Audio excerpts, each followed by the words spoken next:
A new report by the United Nations describes violence in Iraq as, quote, staggering, with nearly 19,000 people killed and over 3 million displaced between January 2014 and October 2015. Figures show that in 2015, China's economy experienced its slowest growth in 25 years, prompting major concern among investors around the world. And amid the ongoing refugee crisis, support for German Chancellor Angela Merkel and her conservative bloc reaches its lowest level since the 2013 elections.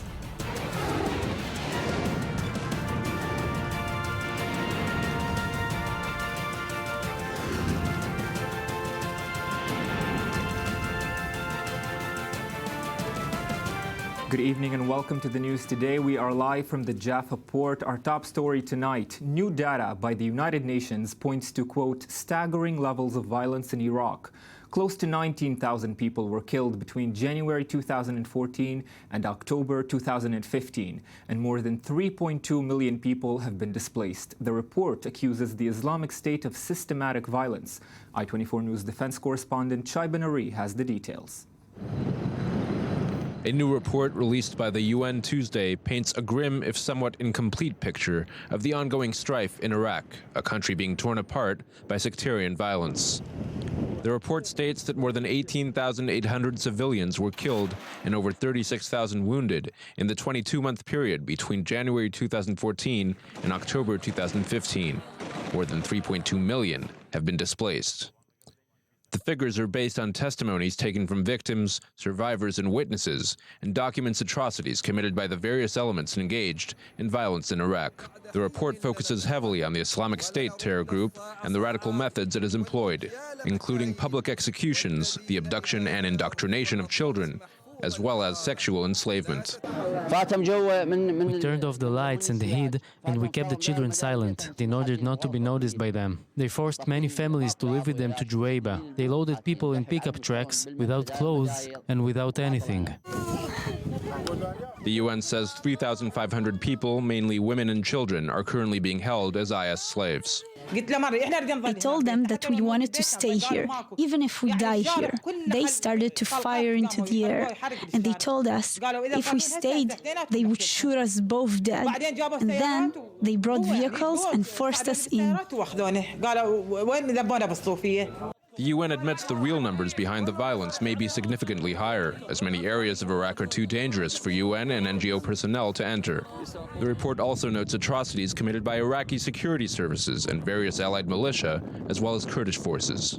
When we entered the areas of Abu Ghnaim and Sofia, we faced resistance by the IS group. They fought us, but God helped us in our confrontation with them. We killed them, and the rest were injured and ran away towards Sajaria. At least 43 people have been killed over the past week in attacks linked to Shiite militia forces in the town of Muqtadiya in Diyala province. These are thought to have been retribution for IS killings.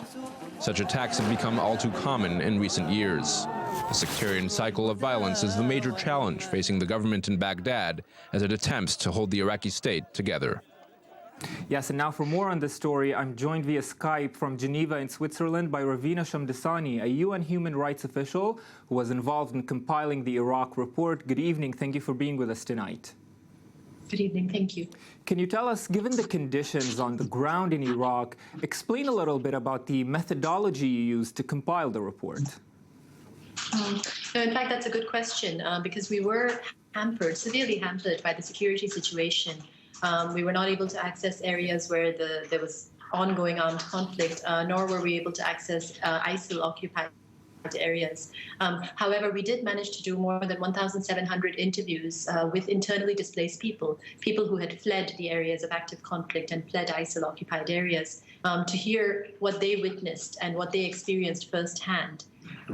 We also were able to interview some people who are in ISIL-occupied areas via Skype, by telephone, but we had to be very careful because these people would face severe reprisals, including death, if they were known to be cooperating. And speaking of those who fled the ISIL-captured areas, what steps do you believe the international community needs to take now to improve the situation in Iraq?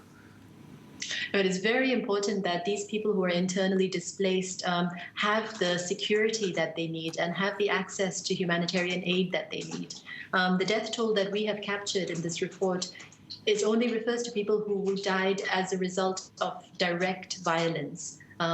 This does not include all of those who access to basic health and to food. So it's very important that the international community ensure that this does take place. It is also extremely important that justice and accountability are prioritized.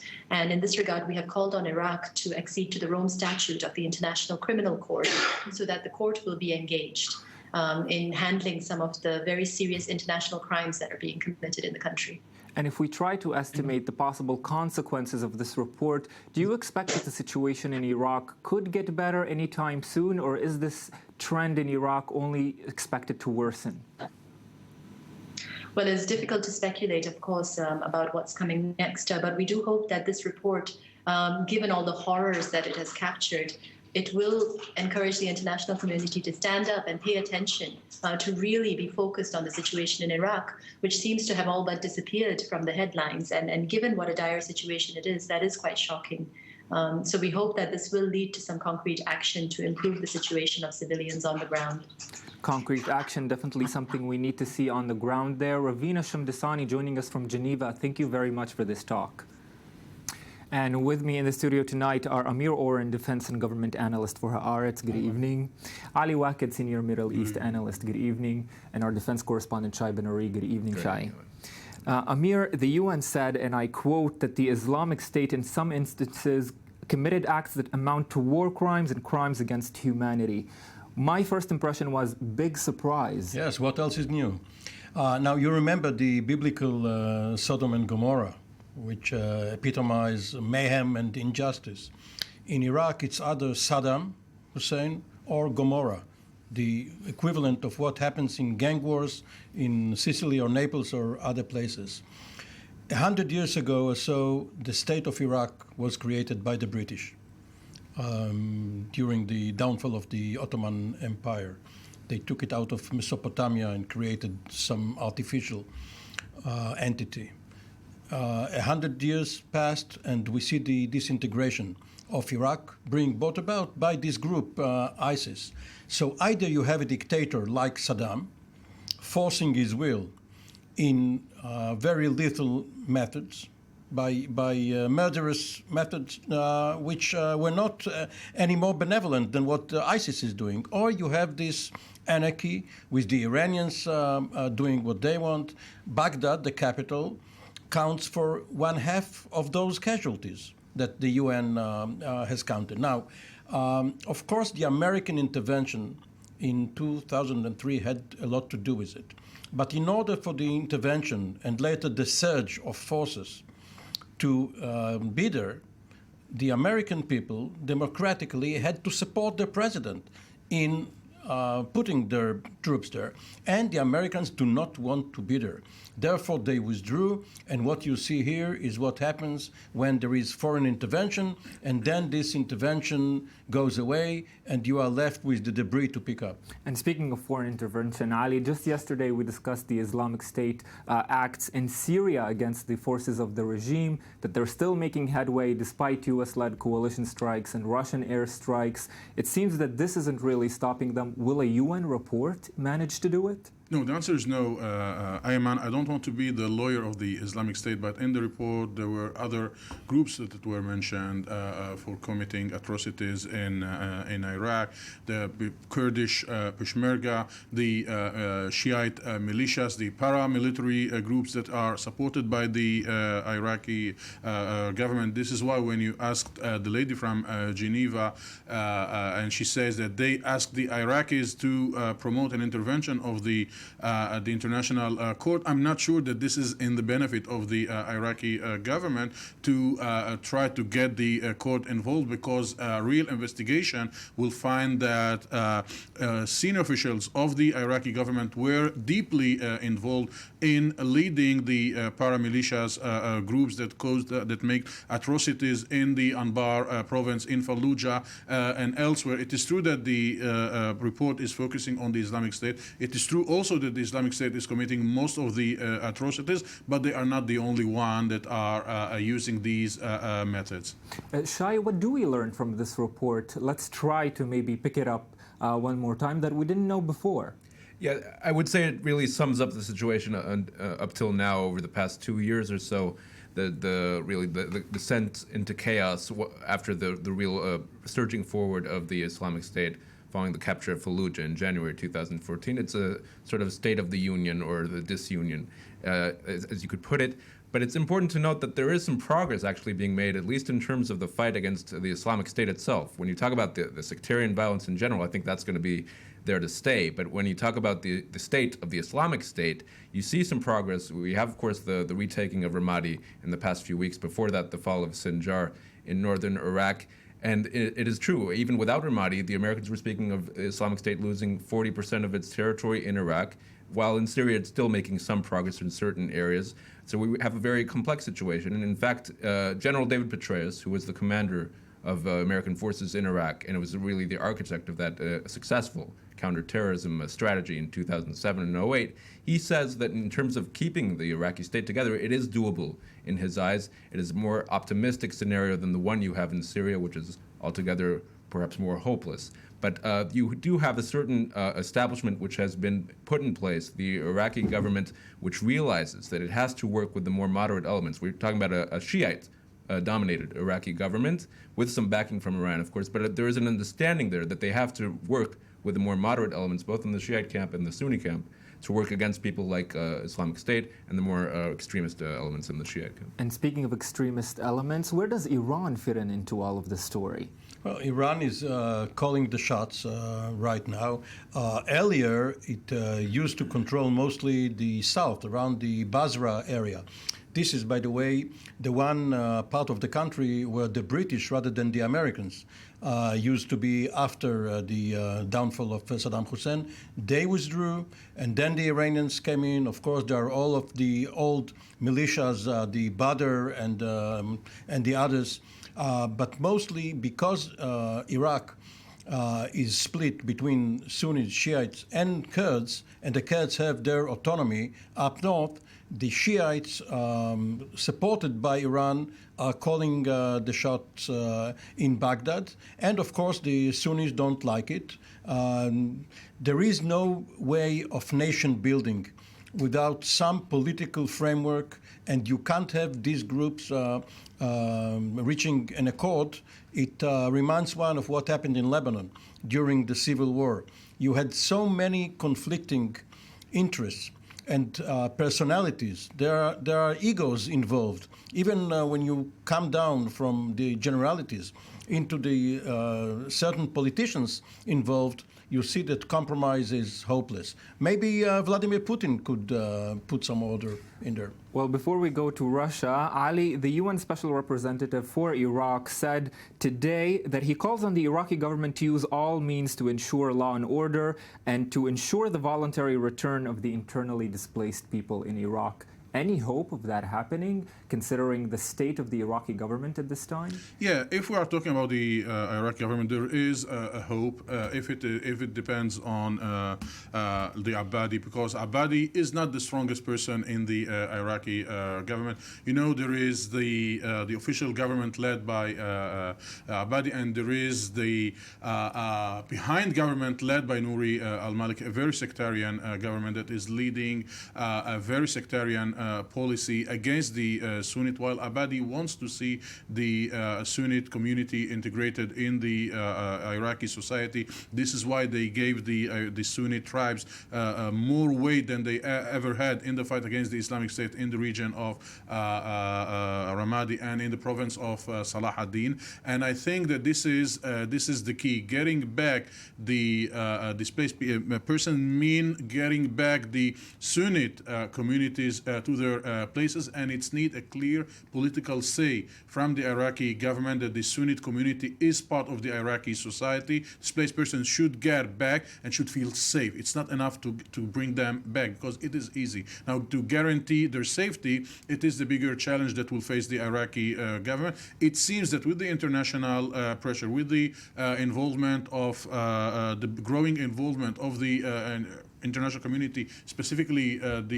United States and the Russian, I think the Prime Minister Abadi will be promoting this possibility of bringing back the Sunnis and calming down the sectarian tension. It's not eliminating this tension, but it will help the Iraqi government to face one big problem, is the fact that the Islamic State was supported because it was the default of the Sunnite community to support the Islamic State. And now when the Sunnite community will feel that it is part of the game, I think they will less support the Islamic State. The Americans are for Abadi. They think that he has done a good job, and they are against the former Prime Minister al-Maliki, who they think is trying to subvert Abadi. Yes, well, gentlemen, stay with me while we touch on the greater conflict in the Middle East. Pakistani Prime Minister Nawaz Sharif and his powerful army chief arrived in Tehran today in a bid to bridge the growing divide between Iran and Saudi Arabia. Sharif was greeted by Iran's defense minister, and he later met Iranian President Rouhani. The visit comes a day after Sharif was in Riyadh, where he held meetings with Saudi King Salman. Now, Amir, what chances does Pakistan stand in really playing peacemaker between Iran and Saudi Arabia? Because thus far it has really maintained its neutral, so to speak, position. It didn't want to get involved. Well, Pakistan used to be one of the only supporters of Jordan as a kingdom, and then of Saudi Arabia. But this was decades ago.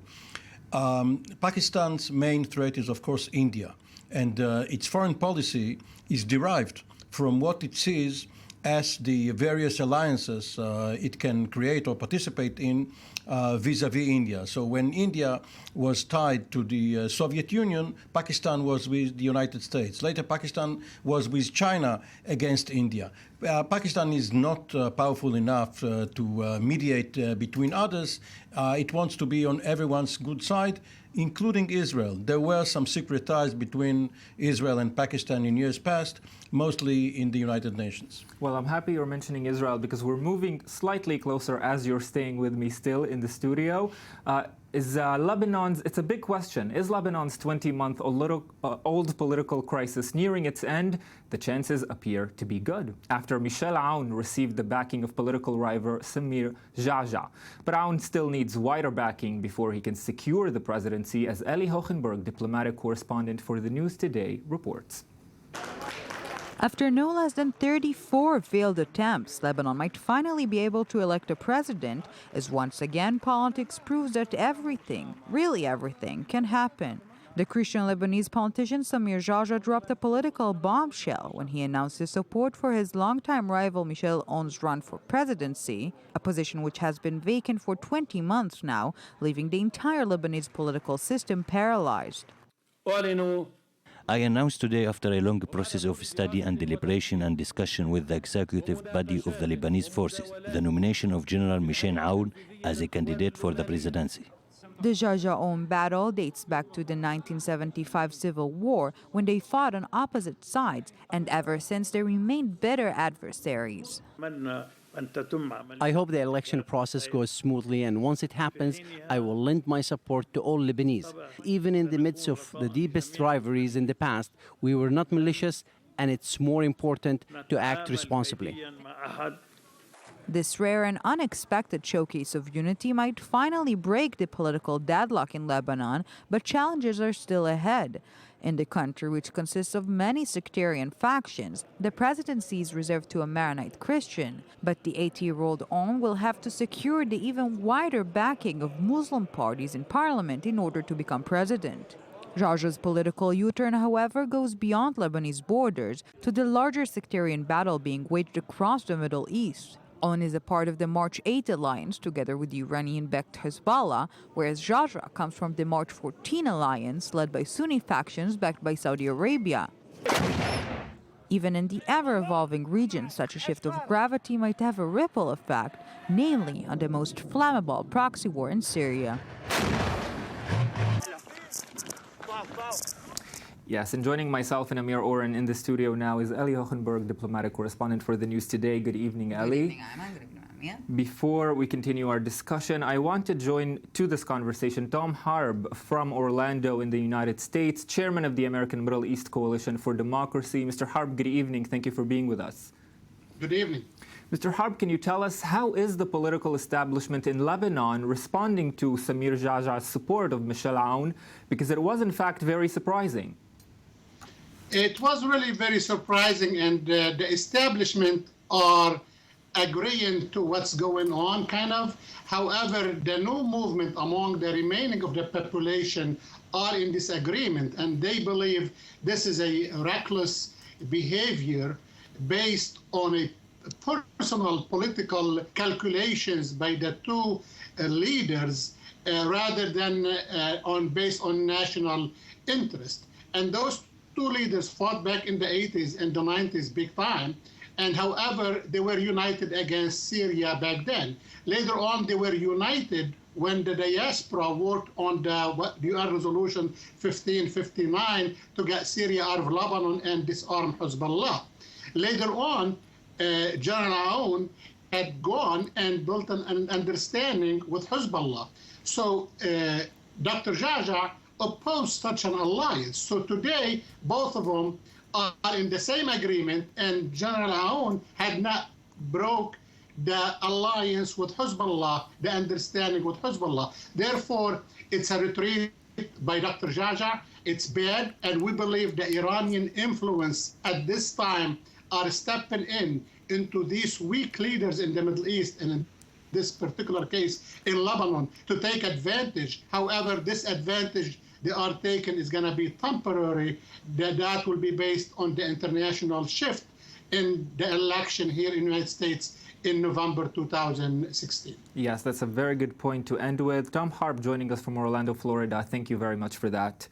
Ellie, of course, the question that immediately comes to mind is how does the situation in Lebanon correspond with the wider sectarian spat? Well, the connection is very much direct. Let me just explain you a bit about the political landscape in Lebanon. We're talking about two camps, the March 14 Alliance and the March 8 Alliance. The March 14 one is supported by Saudi Arabia.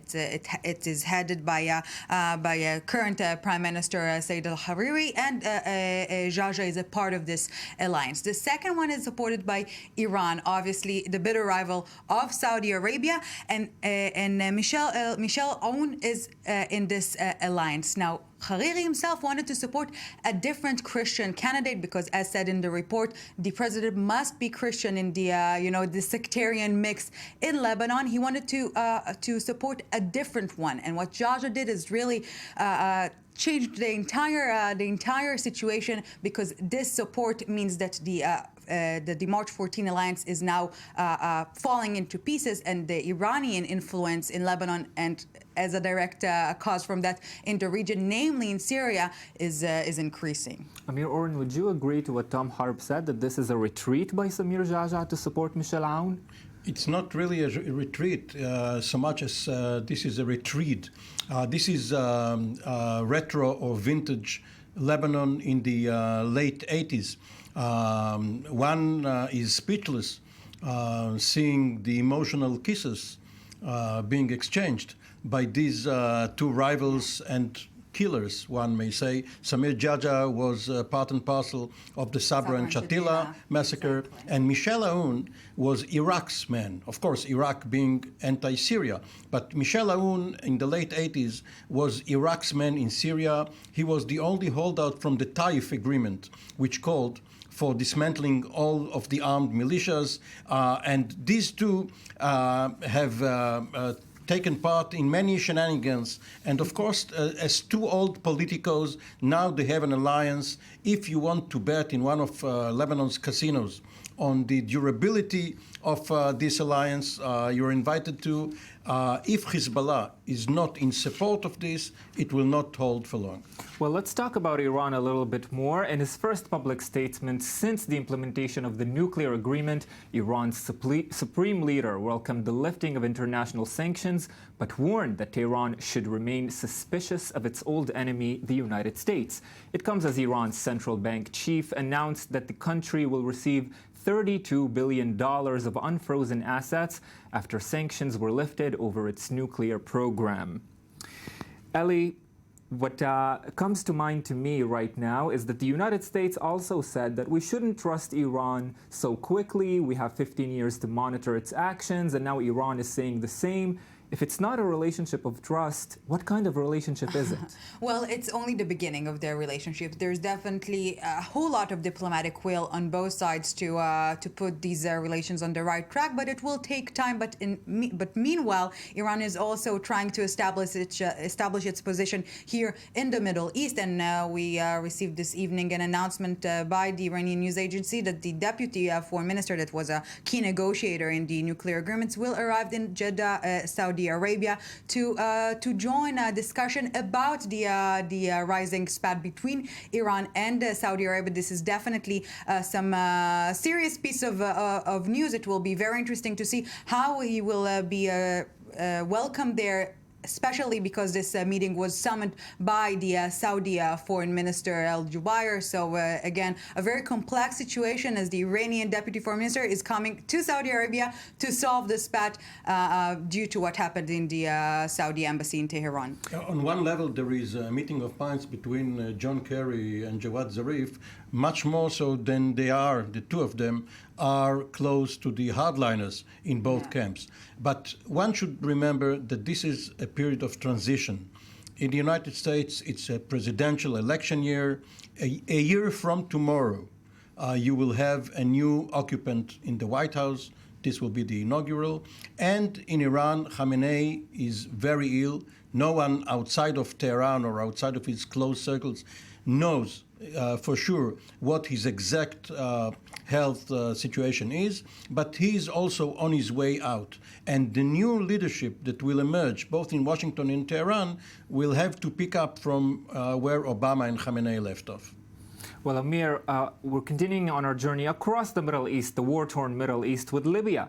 Libya has a new unity government as rival factions appear to have bridged their gaps during UN-backed peace talks. The deal aims to end years of violence since the ouster of Muammar Gaddafi in 2011, which has seen large swaths of the country come under the control of militias of terror groups. The new administration is led by businessman Fayez El-Sarraj. That was a very, very difficult trip throughout the Middle East tonight. Amir Oren and Ali Hochenberg, thank you for being with me for this discussion. Thank you as well to Ali Waked and Shai Ben Ari, who joined us earlier. The news today is going for a 2-minute break now. Join us in 2 minutes for much more. Stay with us.